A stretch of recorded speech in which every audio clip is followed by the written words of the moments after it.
gente! Bom dia! Estamos aqui pela TV Horizonte, a TV de Nossa Senhora da Piedade, a nossa padroeira. Bom dia, minha amiga, dona de casa, companheira de todas as manhãs. Vou cantando aquela música, hein? Vai tudo bem, muito bem, muito bem, muito bem, muito bem, muito bem, bem, bem. Com pílulas de Lucem. Sabe aquela dorzinha urinária, aquela sensação de queimação e ardor? Pílulas de Lucem, em todas as farmácias e drogarias. Hoje, devotos em vários cantos do Brasil celebram a memória do bem-aventurado Padre Eustáquio, né? Vamos conhecer um pouco da história do beato, considerado missionário da saúde e da paz. Tiago Fonseca falando conosco. Tiago. Humberto van Lissau, o Padre Eustáquio, nasceu em 3 de novembro de 1890 na Holanda. Em 1919, se tornou padre.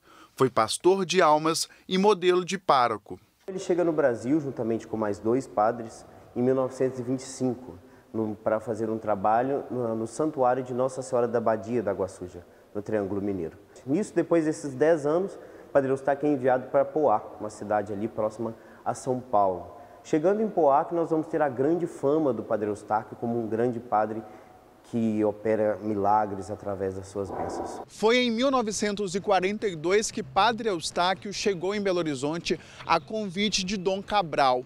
Em 1943, lançou a pedra fundamental da Matriz dos Sagrados Corações, que hoje é o Santuário da Saúde e da Paz, aqui no bairro Padre Eustáquio. Mas não chegou a celebrar nenhuma missa, pois morreu 2 meses depois, no dia 30 de agosto. O Padre Eustáquio contraiu tifo exantemático. Sua morte é muito sentida na época, as rádios noticiaram todos os jornais. O povo de Belo Horizonte fica bastante consternado com esse falecimento. E a devoção continua, e até hoje nós temos aqui a devoção firme do Padre Eustáquio. 79 anos depois, o padre é reconhecido mundialmente por dons e milagres. Desde o começo do seu ministério, já na Holanda, o Padre Eustáquio tinha um cuidado muito especial com os doentes. Lá em Romaria, onde ele começou o trabalho aqui no Brasil, em Água Suja, ele plantou uma horta medicinal que ainda existe até hoje. E junto com isso, Deus deu a ele o dom da cura. As bênçãos dele foram provocando grandes milagres. E isso permaneceu e permanece até hoje. A cura de um câncer fez com que Padre Eustáquio fosse beatificado em 2006. Outros casos de curas e milagres também são relatados por várias pessoas. Karine Brasil foi uma das agraciadas. Devota do beato, recebeu uma bênção em 2018, quando a avó foi atropelada e precisou de ter a perna amputada.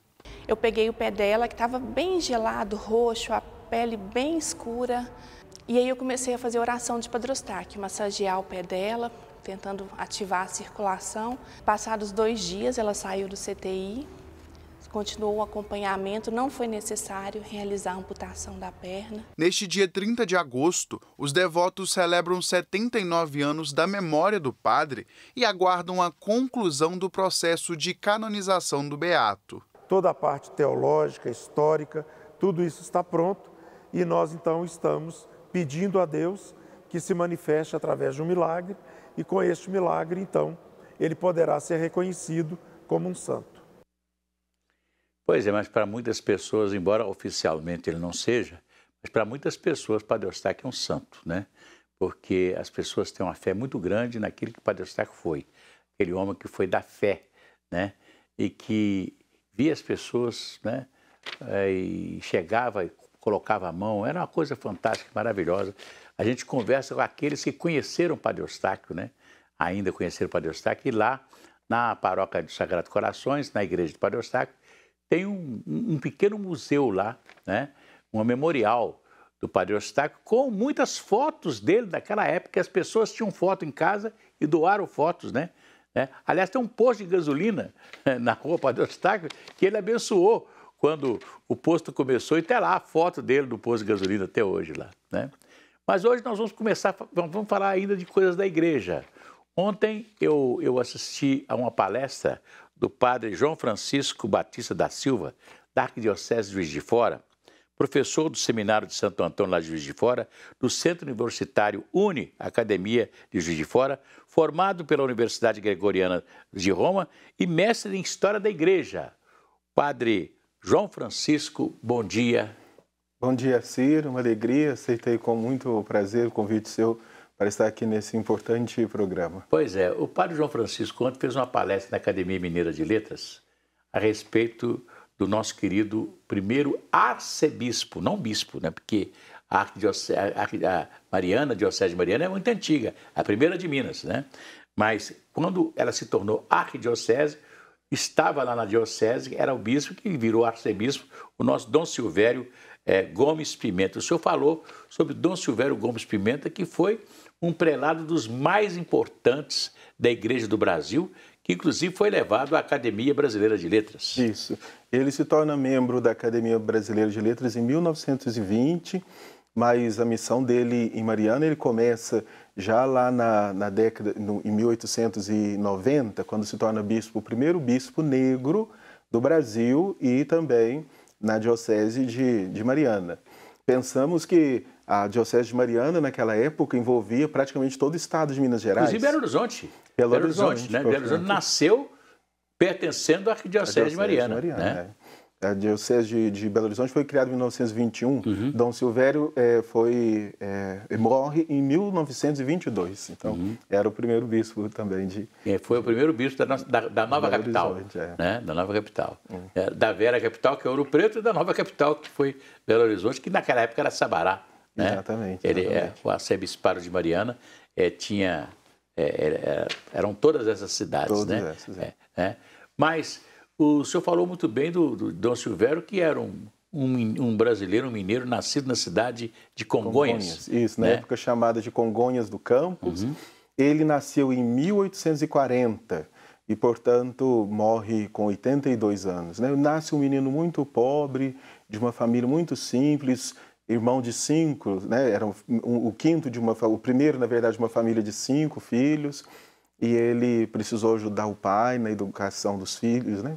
Porque era o mais velho, o pai morre muito cedo, então passou muitas dificuldades no trabalho, um menino negro, né? Crescendo naquela realidade de um Brasil que ainda vivia o sistema da escravidão, portanto, olhava para o negro com certa desconfiança.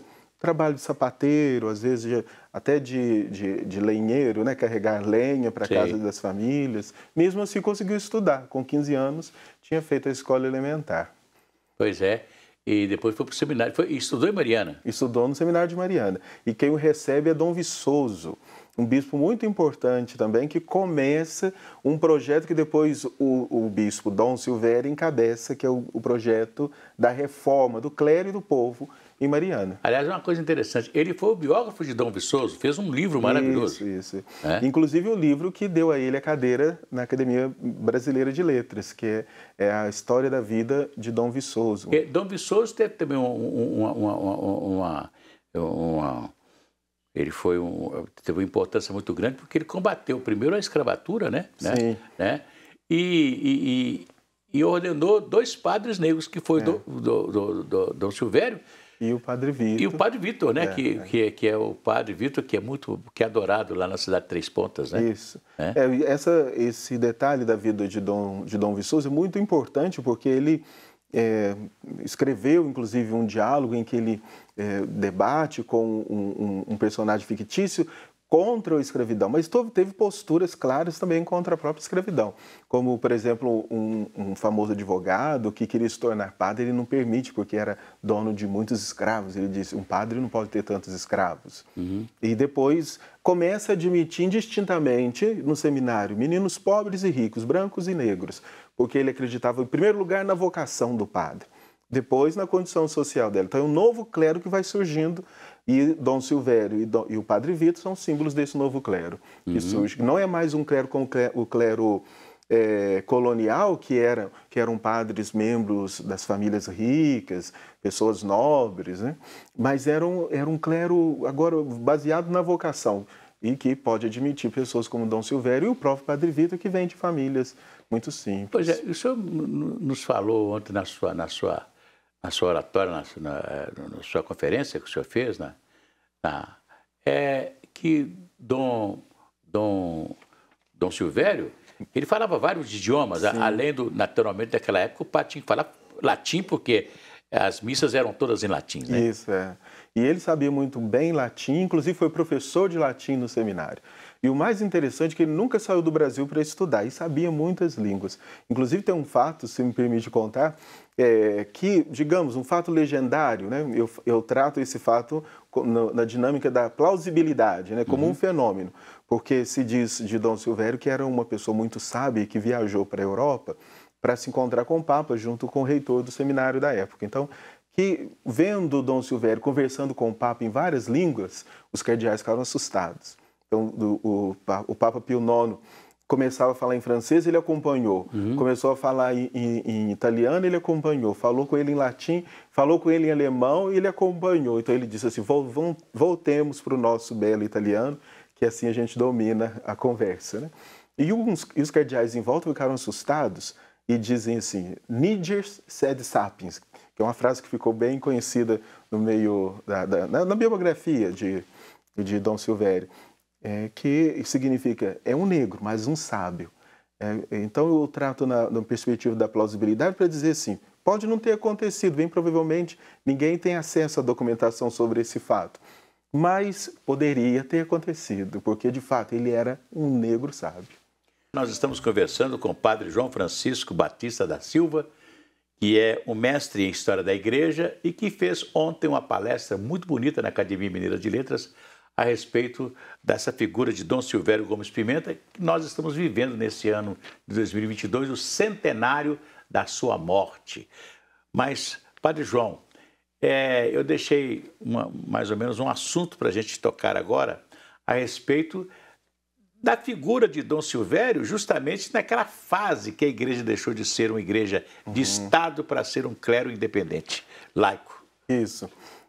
O Dom Silvério é nomeado bispo em 1890, mas Dom Benevides, que era então bispo de Mariana, já queria que ele fosse bispo na época do Império. Uma ideia que não foi para frente, primeiro porque o Império regulou muito a nomeação de novos bispos e ainda mais a situação de Dom Silvério, que era negro, então era uma situação bem complicada. E naquela época, para ser bispo e etc., tinha que ter o beneplácito do Império. Do Império, o imperador é que ajudava a nomear o bispo, né? Existia uma lei chamada padroado que dava ao imperador autoridade sobre a igreja sobre certos assuntos, né? Inclusive na nomeação de um bispo, antes de ir para o Papa, passava pela mão do imperador. E Dom Silvério, portanto, só pode ser bispo depois da proclamação da República, né? Porque naquele período a igreja então se separa do Estado, o Estado se torna um Estado laico e, portanto, não depende mais de uma religião oficial. E a igreja tem que cuidar dos imóveis, tem que cuidar dos padres, né? Manter o culto, que era tudo feito pelo próprio Império. Então, Dom Silvério começa um trabalho de manutenção dessas instituições. E é bonito observar na história dele que ele chama esse trabalho de esmolar. Ele começa a pedir esmola, mas nas visitas pastorais. Imaginemos que se tratava de 3.000 quilômetros quadrados, né, a diocese. Então, ele ia de cidade em cidade, pedia dinheiro para sustentar o seminário, para sustentar os padres, reformar as instituições, a igreja, a cúria. E um trabalho que gerou para ele muitas críticas. Alguns diziam assim, o bispo só pensa em dinheiro. Aí ele dizia assim, mas às vezes quem fala simplesmente para não doar, né? Então, pense no bem que eu estou fazendo pela diocese. Então, ele dava sempre prestações de conta de ter ordenado, por exemplo, mais de 250 padres, de ter reformado essas instituições, comprou seminários, né, fundou outros 3 colégios, então... E ele dedicava esses colégios aos chamados meninos pobres, que eram meninos que, como ele, queriam estudar, mas não tinham condições. O bispo dava a eles essa possibilidade. É interessante, né? Que a gente, historicamente, né? Muitas pessoas, né? E grandes figuras, não só da República, das artes, de todo segmento, né? Inclusive profissional, das pessoas que passaram pelos seminários, né? Na verdade, né? Sim, com certeza. Passaram por seminários, às vezes foram bolsistas no seminário, porque Dom Silvério fazia questão de pagar o estudo desses meninos.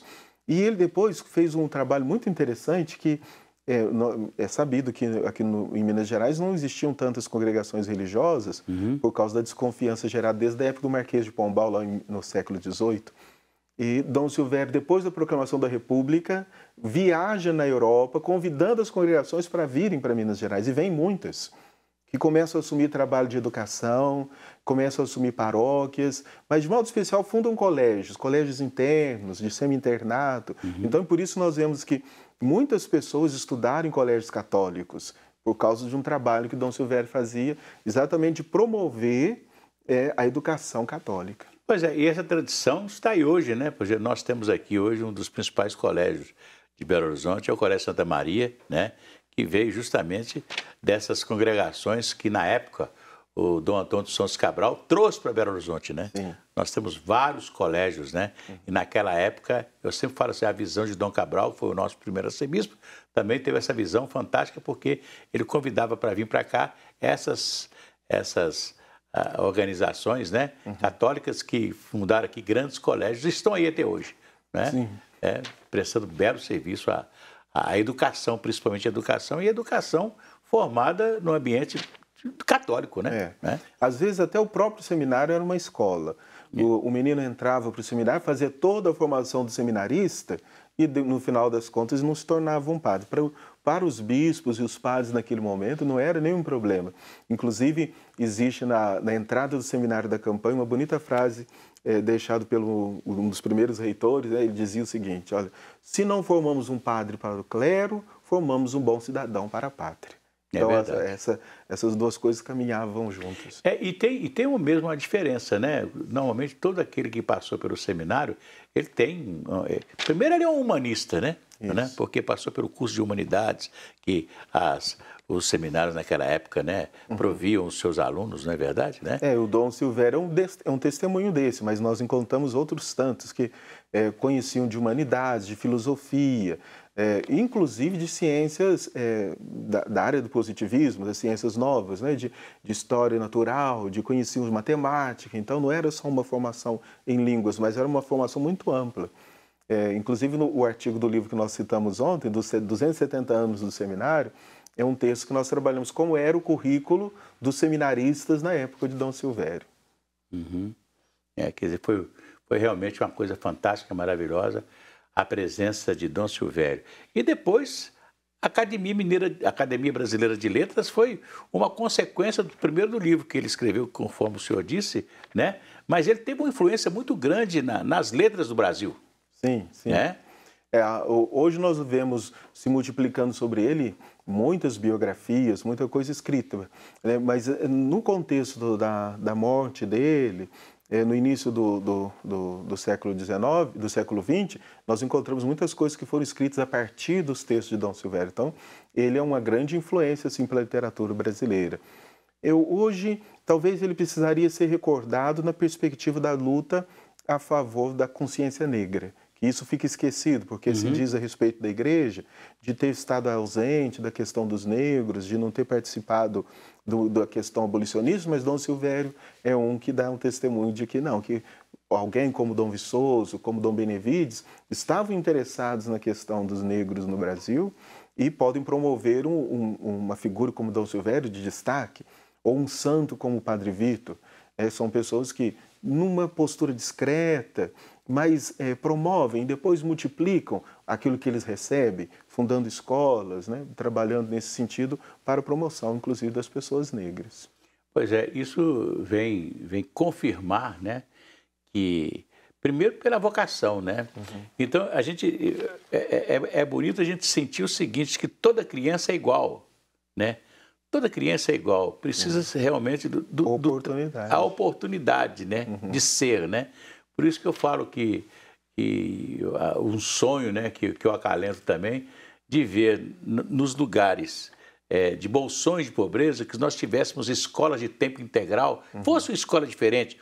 O governo usa tanto dinheiro para tanta coisa, não é verdade? Sim, com até certeza. mesmo para fazer para resolver o problema de urbanização das vilas e favelas, etc. Mas eu acho que parte desse recurso devia ser uma escola integral, porque você criava uma nova geração, né? Sim. Não? Inclusive, o discurso de Dom Silvério, quando ele toma posse na Academia Brasileira de Letras, no discurso dele, ele diz o seguinte: não somente, não é simplesmente que criando escola nós diminuímos as cadeias, Se nós fazemos uma escola que ensine de forma integral, talvez ele não se referisse ao ensino em tempo integral, mas que considerava o ser humano inteiro, né, que na sua dimensão religiosa, inclusive. Então ele queria, Dom Silvério pensava no ensino cristão, no ensino católico.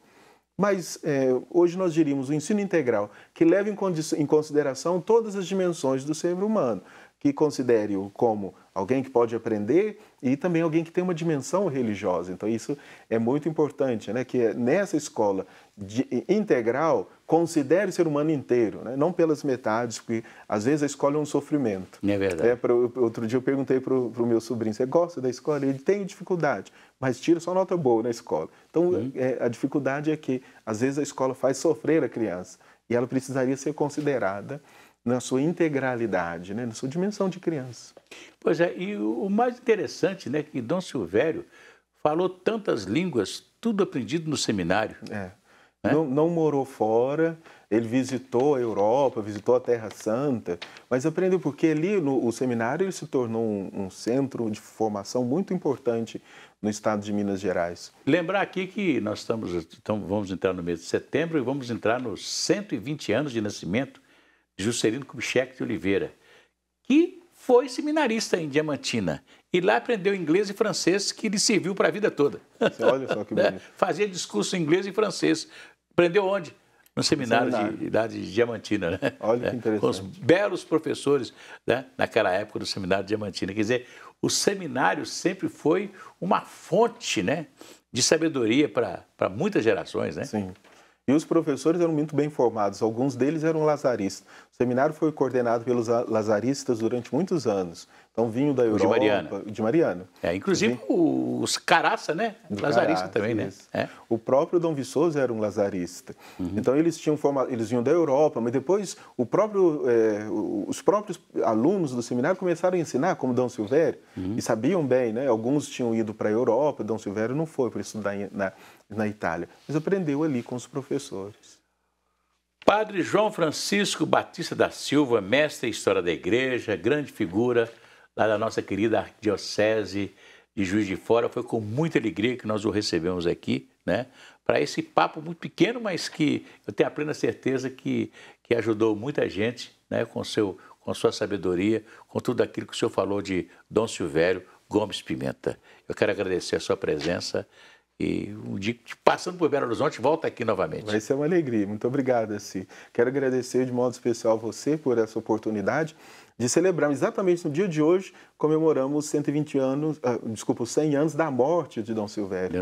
Então, é uma grande oportunidade de poder destacar essa figura, né? Alguém que foi tão importante na história, que é recordado na memória do nosso povo.